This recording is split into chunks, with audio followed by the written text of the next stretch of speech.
opposed to other degrees of support. Research and development. Much funding has been poured into research and development since 2005.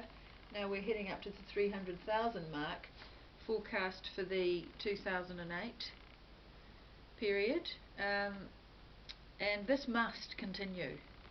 We must inject, PJL needs to inject more funding to contend with the surrounding competitive forces. Diversification and innovation are key to staying at the forefront of competitors, and PGL must stay committed to this cause. Key area 3 with research and development, the liquidity at the moment is not looking too hot. Their ability to pay short-term and long-term obligations is at a critical stage.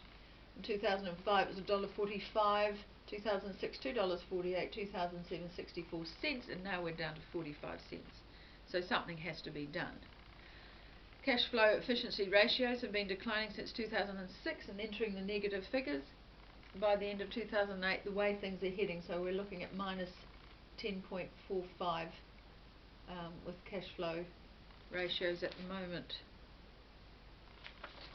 Now the bonus system that's in place is a little bit archaic, and it's proving to be a bit counterproductive, which is going to affect staff motivation and staff morale.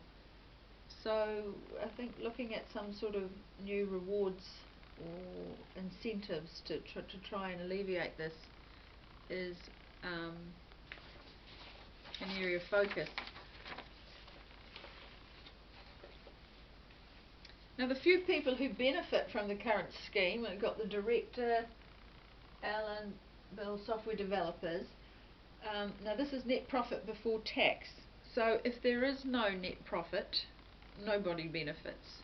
The only people who benefit are the small group of sales staff who fetch 3% or so from gross revenue.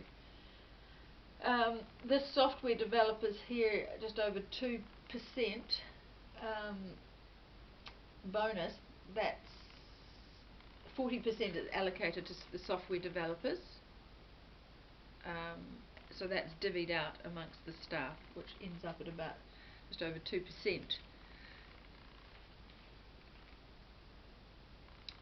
One of the directors benefits from shares based on research and development productivity, but that scheme is only effective when there's a net profit after tax. Because of tight cash flows and to avoid paying out in cash bonuses, PJL could introduce remunerating in shares as a means of rewarding staff for their performance and ability. This should keep staff morale up and motivation high and sustainable, as well as aid staff retention.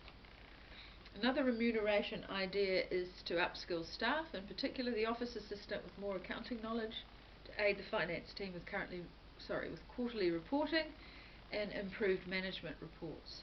This will enable closer monitoring of finances. Research and R&D and software developers could be sent in teams on famil trips to North America to visit MS's operations, as well as run exchange programs with some of MS's staff to give employees of both companies insight into the different markets and culture. This will help motivate staff and give incentive. Now the final area I want to look at is funding and future expansion. At the moment the return on investment is in the negatives, so not looking too good, so shareholders aren't going to be happy. It is heartening to see that the number of shares listed in the stock exchange have steadily been climbing, which will invite investor confidence. Though in saying that, what the shares are earning at the moment are in the negatives. So what I'm saying here is it's heartening to see that the number of shares has increased. So at the moment it's sitting at 27%, and in my recommendations I think we can boost that number as well.